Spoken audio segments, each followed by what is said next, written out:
Good morning. Welcome to Viking Preparedness. I'm PJ. Stand by. I got a cold. I don't know if I picked it up from somebody that I was in very close bodily contact with at the Refuge Medical Course, or if it's when we went to eat Thai food, because I don't get out in public much, so kind of like a mountain man, you know. And when I get out there, I get the diseases of the world.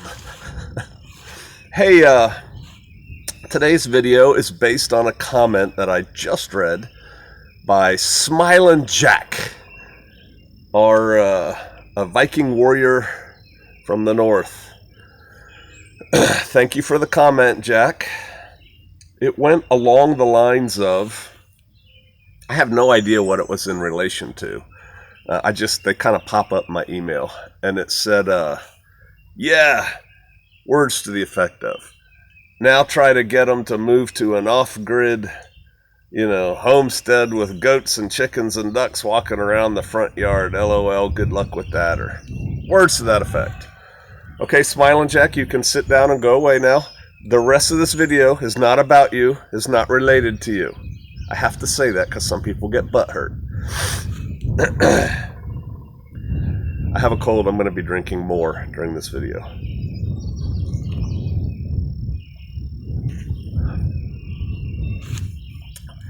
Boy, I had a lot of thoughts when I read that one. So I guess I'll just springboard off of it. Number one, I have a strange personality. I just told somebody else today, they said, you're being unusually judgmental, PJ. PJ is an INTJ, and I am usually judgmental. Read about it. Google INTJ. The way I look at things, which may not be the way you look at things, and that's okay. I figure I'm doing the world a favor by telling them what I tell them with regards to preparedness. I'm painting with a broad brush and being a little sarcastic for you sensitive ninnies out there. But I figure I'm doing them a favor by telling them, hey, you need to prepare, and here's how to prepare, and yada, yada, yada. And when I'm done with that, saying whatever I have to say, I'm out. You do you, boo. When I tell people that, I figure I've relieved myself of any responsibilities I may have had. I have shared the good news of preparedness. And then whether they do or not, good luck getting them off-grid. I'm not trying to get anybody off-grid. I'm not. I am giving my advice, my opinion, much of it from experience, and I believe well-reasoned, why people need to do the things they need to do. And then you do it or not. I told you, I have absolved myself at that point of any responsibility, so I don't need luck getting people into an off-grid house. And I know, again, I'm coming back to you, Smiling Jack, even though I told you to sit down, just in case you think, that's not what I meant. I know. I'm just springboarding. I'm just talking.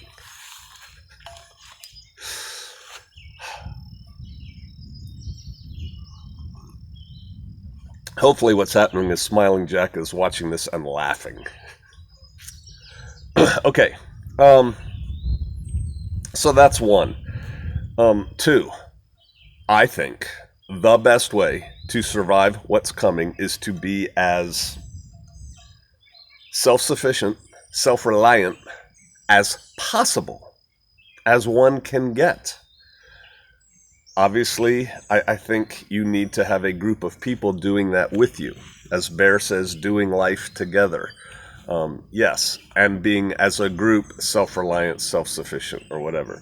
Yes, I think that. Off-grid is good. I am not worried about Texas melting down the power grids this summer. Will not affect me directly at all. EMP? Maybe.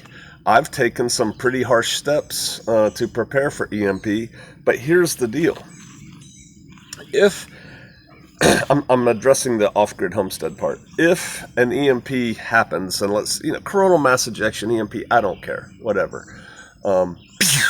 and all circuits are fried, even yours, PJ. Even your circuits will be fried. Who do you think is going to bounce back quicker? SK and I, who use very little electricity anyway? I mean, really, we do. We use very little electricity. Or somebody whose house is at a constant temperature, and just somebody who uses a whole lot of electricity. We have a lot less distance to fall, to level out, than the people who are living here.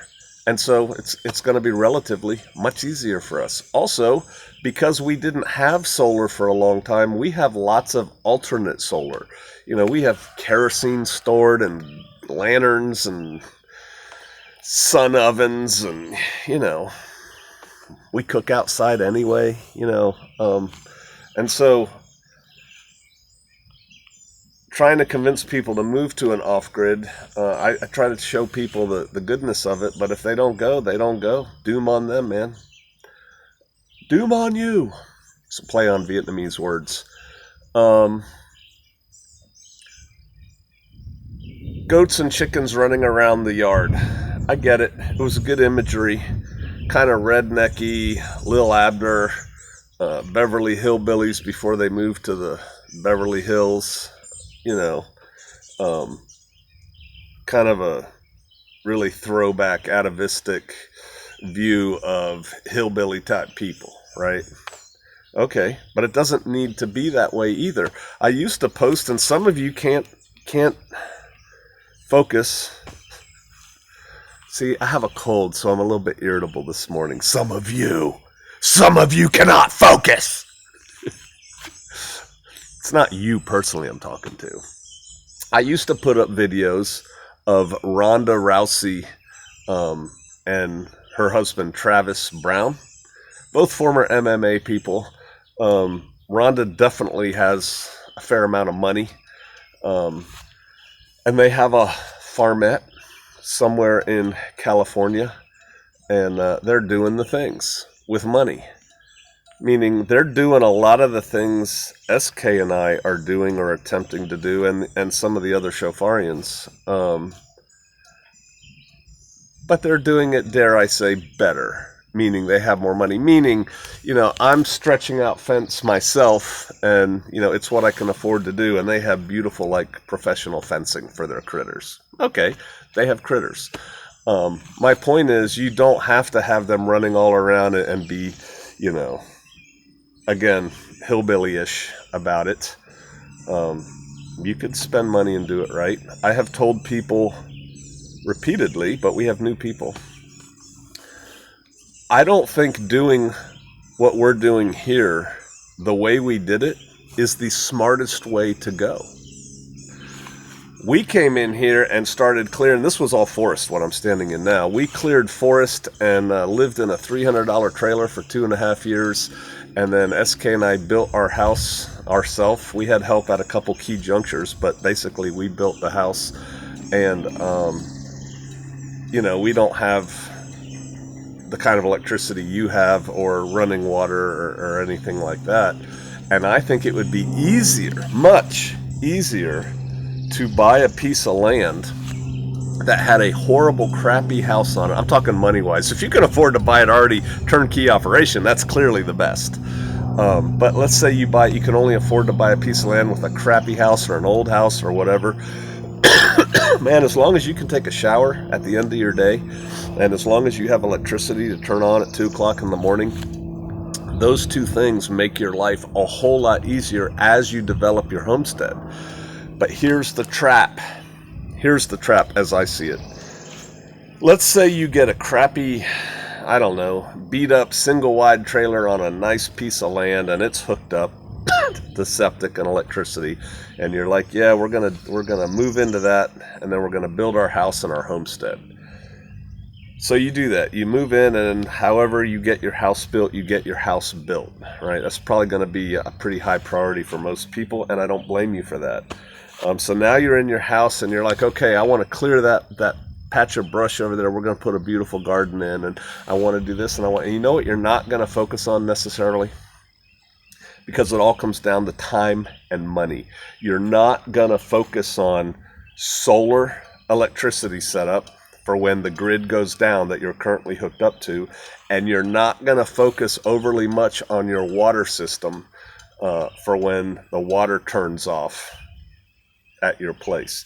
Why? Because you already have those things working. They're working now. I have electricity now, I have water now, and I have 10,000 other things that I have to throw time and money at. And so you're not going to throw, most people, a lot of time and money as something that's already working when you have things that you need to get done, like I need to get fencing up for the chickens or, whatever. And so it's a trap you can fall into. So I just ask you to be aware of that when you do it. But I've always said the best way to start out is with your basics already covered on your place. And to the extent you can buy, it's why SK and I came up with a ridiculous price that we would sell Shofar Mountain. Sorry, y'all got to move. We're selling it for. Because at one time there was somebody going around here offering what I thought was ridiculous money for pieces of property. And because I'm a contingency planner, that's a military aircraft right there, a big one. Because I'm a contingency planner, there's a price for almost everything. And you could buy this place out from underneath me after all the blood, sweat, and tears we've poured into it, after the people that are, joined to us here. You could buy it out from under me. Oh, but it would be a ridiculous amount of money. Why is that? Because in my mind, I don't have the 10 years that I spent getting this place in the condition it's in. And some of you are like, your condition it's in is terrible. Yeah, well, I don't have that 10 years to do that anymore. So I've got to buy a turnkey place. And a turnkey place is going to cost a lot more money. When I say turnkey, I want the house already built. I want the orchards already established, the garden plot, the fencing, the cross fencing, all of that, and several other houses, or the ability to very quickly put in several other houses. Yeah, that's going to cost you a lot. But I got a price in my head. And it would cost more than at current market value this place is worth. So what's that tell you? I'm not interested to sell it. But I always contemplate the unthinkable. What if I offered you $100 million, PJ? Sold. We're done. Don't even need to think anymore. All right. So there's that. You don't have to do it rough. You can do it nice. You also don't have to do it all at once. You can start slow and build, which is a technique, and I think it's a worthy technique. Get one thing done, then move on to another thing. The problem is when you see what's approaching, it's like, man, we have a lot of ground to cover here. What's the best way to do that? And we all have opinions on that. So yeah, I do think the best that you can do, one can do, is to get on a self-sufficient homestead with a group of other people of like mind. Yes, I think that's the best thing you can do. Realizing that the vast majority of you are going to do nothing like that, as close as you can get to that ideal, the better. And so that's why I tell you things like grow a garden, have some critters, take care of your security, make friends, know what's going on around you, get skills, that you can do things with on your own. But trying to convince people, I'm not trying to convince people anything. I'm very Calvinistic about it, if you will. I'm putting it out there, and it's for you to pick it up or put it down, or for others to pick it up or put it down. It's like, I'm done. Next. I'm thinking biblical things today. Don't cast your pearls before swine. I don't argue Jesus with anybody. If you want to argue, go on, believe what you want. I don't care. It's not up to me. I don't argue preparedness with people. I don't care. I don't have a dog in the fight if you believe me or not. I want you all to be ready for what's coming. I want you all to do well. One, just because I honestly want you to do well. And two, selfishly, the more prepared people there are out there, the less potential problems there are going to be for me and mine to deal with. So preparation is cool. I like prepared people. All right. That ought to give us enough things to spin off on and comment. I appreciate y'all. Keep prepping. I don't know how much time you have. Do the things. I'll see you out there.